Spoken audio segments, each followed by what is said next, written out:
How to play Honkai Star Rail without any sound effect. Hi everyone, welcome back to another video from Tech for Gamers. Today in this video we will be learning how to play the Honkai Star Rail game without any sound effect. If you want to play the game without any sound effects, then the first thing you can do is to go ahead and turn off the volume of your device completely. But if you want to turn off the music from the in-game settings menu, then launch open the game, and once you're inside the game, go to the upper left corner and tap on the mobile icon. You'll then come across this pop-up menu where you need to click on the gear icon on the right.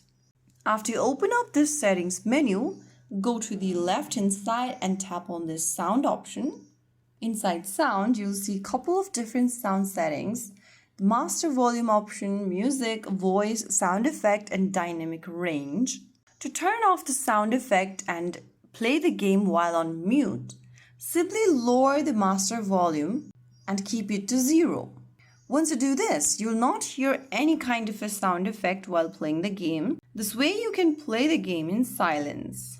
So that is how you do it. If you found the video helpful, don't forget to like, share, and subscribe to our channel. I will see you again in the next video. Thank you for watching.